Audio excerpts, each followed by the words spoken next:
The world wept. Genghis Khan, the scourge of empires, was dead. His passing was a secret. His loyal warriors, the very men who had ridden with him from the steppes to the edges of the world, now carried their leader home. Their faces were grim, their eyes red-rimmed but dry. Tears were forbidden until the Khan was laid to rest. The world could not know, not yet. They carried him upon a platform of seasoned oak, draped in the banners of his victories. His body, prepared by the most skilled embalmers, lay in state upon a bed of furs and silks. His curved saber rested on his chest, a silent guardian for the journey ahead. The warriors, handpicked from his most trusted soldiers, rode in stoic silence. They were the only witnesses to their leader's final journey. Their path was shrouded in secrecy. They rode through the heartland of the Mongol Empire, a vast expanse of steppes and deserts. The whispers of the wind, carrying the scent of wild thyme and the dust of 1,000 journeys, were their only company. The weight of their burden, both physical and emotional, pressed down upon them.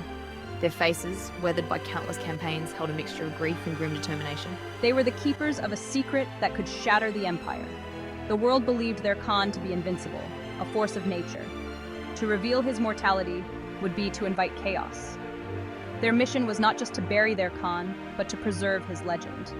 The fate of the Mongol Empire rested on their shoulders. The sun beat down mercilessly. The steppes stretched endlessly before them, a sea of grass rippling under the scorching wind. Dust devils danced in the distance, their forms twisting and contorting like restless spirits. The horses, strong and sturdy though they were, began to tire. The warriors, their faces hidden behind leather masks to protect them from the sun and the dust, rode on in grim silence. They crossed rivers swollen with meltwater from the distant mountains, the horses wading through the icy currents. They navigated treacherous mountain passes, the wind howling like a banshee around them. They rode through desolate deserts, the sun turning the sand to molten glass. Each day was a test of their endurance, a reminder of the harsh beauty of the land they called home. They slept under the open sky, the stars their only companions. Their dreams were haunted by the memories of battles fought and victories won. The roar of the Mongol hordes echoing in their ears. The land they travelled through was unforgiving, but it was their land. They were its sons, hardened by its trials, shaped by its challenges. Yet as the days turned into weeks, a new enemy began to take hold. Not a foe of flesh and blood, but something far more insidious. Fear. The fear of the unknown, the fear of what lay beyond the veil of life, the fear that their Khan, their invincible leader, was truly gone. Rumors began to spread.